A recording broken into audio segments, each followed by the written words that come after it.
सुप्रभात बच्चों, मैं हूं आपकी हिंदी की अध्यापिका और आज हम पढ़ेंगे पार्ट 9 कविता मेरा बचपन। बच्चों, इस कविता में कवित्री सुभद्रा कुमारी जी ने अपने बचपन को बताया है कि बचपन बहुत अच्छा होता है। सबको बड़े होके बचपन की याद आती है कि वो कैसे थे, पर बचपन कभी भी लौट के नहीं आता, इससे बचपन को जीना चाहिए। चलिए बढ़ते हैं अब कविता की ओर। पाठ 9 कविता मेरा बचपन। कवित्री सुभद्रा कुमारी चौहान ने अपने बचपन के सुंदर पलों को याद करते हुए इस सुंदर कविता की रचना की है। बचपन की बातों की याद सबको आती है, परंतु किसी का बचपन कभी लौटकर नहीं आता। आइए कवित्री के बचपन के यादगार पलों के बारे में पढ़ें। सबका बचपन ऐसा ही होता है, मौज मस्ती हंसी मजाक वाला। आइए कविता को पढ़ते हैं। बार बार आती है मुझको, बार बार आती है मुझको मधुर याद बचपन तेरी। मतलब मुझे हर बार याद आती है बचपन तेरी। गया ले गया तू जीवन की, ले गया तू जीवन की सबसे मस्त खुशी मेरी। सबसे खुशी का पल होता है वो, ना कोई टेंशन होती है, ना खाना बनाने की टेंशन है, ना जॉब पे जाने की टेंशन है, बस पढ़ने की भी इतनी कोई टेंशन नहीं है। बचपन है, मस्ती से गुजरता है, खेलते कूदते गुजरता है। चिंता रहित खेलना खाना, फिर ना निर्भय स्वच्छंद। चिंता नहीं है किसी भी बात की, चिंता रहित है, खेलते हैं, खाते हैं, पीते हैं, सो जाते हैं, निर्भर होकर घूमते हैं, कोई रोकने टोकने वाला नहीं होता। कैसे भुलाया जा सकता है बचपन का अतुलित आनंद। बचपन कभी भी बच्चों भुलाया ही नहीं जा सकता। इससे कहते हैं बचपन को अच्छे से जियो, अच्छे अच्छे काम करो, ताकि जब आप बड़े हो जाओ आपको याद आए मैंने बचपन में ये काम किया था, आपको गर्व महसूस हो। ऊंच नीच का ज्ञान नहीं था, छुआछूत किसने जानी। बच्चे क्या होते हैं, बच्चों को नहीं पता होता कौन हिंदू है, मुस्लिम है, सिख है, सही है। बच्चों को क्या पता, तो बच्चे क्या है मिलकर खेलते हैं, जात पात उन्हें कुछ पता ही नहीं, वो तो ऊंच नीच का भेदभाव करना जानते ही नहीं। और छुआछूत किसने जानी, वो तो सब मिलके खेलते हैं, बच्चों को कुछ नहीं पता। बनी हुई थी वहां झोपड़ी और चीथड़ो में रानी। किए दूध के कुल्ले मैंने, किए दूध के कुल्ले मैंने, चूस अंगूठा सुधा पिया। ये देखो अंगूठा पी रही है। किलकारी कल्लोल मचाकर, शोर मचाकर, किलकारी मचाकर सूना घर आबाद किया। जो सूना घर था मेरी किलकारियों से भर गया। रोना और मचल जाना भी क्या आनंद दिखाते थे। मैं रोता था, मचलता था, उसमें भी क्या आता था, बहुत मजा आता था। बड़े बड़े मोती से आंसू जयमाला पहनाते थे।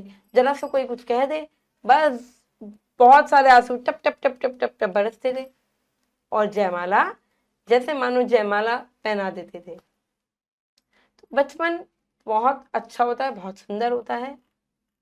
चलिए बच्चों आगे बढ़ते हैं, करते हैं अभ्यास। सही विकल्प पर सही का चिन्ह लगाइए। कवित्री को किसकी याद आ रही है, अपने बचपन की। कवित्री कैसे घुमा करती थी, निर्भय स्वच्छंद दोनों, बिना डरे। बचपन की कौन सी बात भुलाना कठिन है, अतुलित आनंद। कवित्री को जयमाला कौन पहनाते थे, आंसू। चलिए बच्चों आगे बढ़ते हैं, करते हैं कविता की पंक्तियां पूरी कीजिए। बार बार आती है मुझको, बार बार आती है मुझको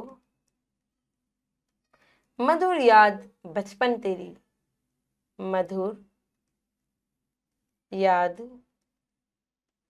बचपन तेरी।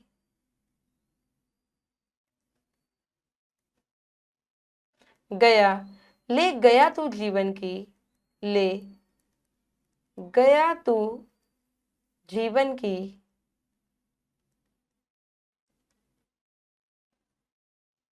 सबसे मस्त खुशी मेरी, सबसे मस्त खुशी मेरी। किए दूध के कुल्ले मैंने, कुल्ले मैंने, चूस अंगूठा, चूस अंगूठा, सुधा पिया, किलकारी कल्लोल मचाकर, कल्लोल मचाकर, सूना घर आबाद किया, सूना घर आबाद किया। मतलब सूना घर होता है ना, बच्चे आते हैं किलकारी रोते हैं, तो सूना जो घर है वो आबाद हो जाता है, खुशियों से भर जाता है। चलिए बच्चों आगे बढ़ते हैं, करते हैं सही कथन पर सही और गलत कथन पर गलत का चिन्ह लगाइए। सबको अपने बचपन की याद आती है, बिल्कुल सही। बच्चों को कोई चिंता नहीं रहती है, बिल्कुल सही। बचपन में कोई बच्चा नहीं खेलता है, रॉन्ग। बचपन में ही खेलते हैं बच्चे। बच्चों की किलकारी से घर आबाद होता है, बिल्कुल सही। सबका बचपन एक दिन लौटता है, नहीं, बचपन कभी लौट कर वापस नहीं आता। चलिए बच्चों आगे बढ़ते हैं, करते हैं उचित मिलान कीजिए। बचपन ले गया मस्त खुशी मेरी, चिंता रहित खेलना गाना, चिंता रहित खेलना खाना, वह फिरना निर्भय स्वच्छंद, चूस अंगूठा सुधा पिया, किलकारी कल्लोल मचाकर। चलिए बच्चे प्रश्न उत्तर है, व्याकरण है, आपको खुद से करनी है। आशा करती हूँ ये कविता आपको समझ में आ गई होगी, साथ में ये भी समझ में आया होगा कि बचपन कभी भी लौट कर नहीं आता है। इससे बचपन को अच्छे से जीना चाहिए, हमें अच्छे अच्छे काम करने चाहिए, ताकि जब हम बड़े हों तो हमें याद आए कि हमने बचपन में ये अच्छा काम किया था। चलिए बच्चों मैं मिलूंगी आपसे अगली कक्षा में। धन्यवाद।